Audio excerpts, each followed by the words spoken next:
Hello বন্ধুরা, আমি না মাটন ঘুগনি বানিয়েছিলাম, তো ভাবলাম তোমাদের সাথে শেয়ার করি। মটরগুলো না আমি ভিজিয়ে রেখেছিলাম 4-5 ঘন্টার মতন। তারপর এই দেখো প্রেসার কুকারে আলু আর মটর দিয়ে হলুদ নুন দিয়ে এটাকে সিটি দিয়ে নেব। আমি 3-4টা সিটি দিয়ে নিয়েছিলাম। তারপর দেখো মাটনগুলোকে ছোট ছোট পিস করে নিয়েছি। এই দেখো পেঁয়াজ, টমেটো, লঙ্কা, আদা, রসুন পেস্ট করে নিয়েছিলাম। এই মশলাটা শুকনা খোলায় আগে ভেজে নিয়ে তারপর আমি এটাকে পেস্ট করে নিয়েছি মিক্সচারে। এই মশলাটা দিলে না একটা আলাদা ফ্লেভার আসে ঘুগনিতে। তারপর তেল গরম করে তেজপাতা দিয়ে দিয়েছিলাম দেখো।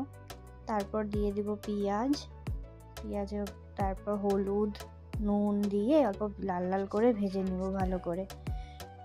পেঁয়াজটা যখন গোল্ডেন ব্রাউন হয়ে যাবে তারপর আদা রসুন লঙ্কা বাটা করে নিয়েছিলাম ওটাকে দিয়ে দেব। ভালো করে কষাতে হবে কিন্তু, নাহলে স্মেলটা যাবে না। তারপর মাংসটা দিয়ে দিব কষানোর পরে দেখো।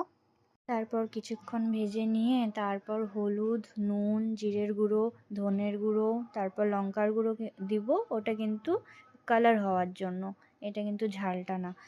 তারপর যেটা স্পেশাল মশলাটা করেছিলাম ওটা দিয়ে দিব। আমি সবটুকু দিইনি, নাহলে বেশি হয়ে যাবে। তারপর কষে নিব। তারপর কষানোর পর টমেটো দিয়ে দিব। তারপর ভেজে নিব। এই দেখো গলে গেছে টমেটোগুলো। তারপর দেখো অল্প করে জল দিয়ে দিব এটাতে।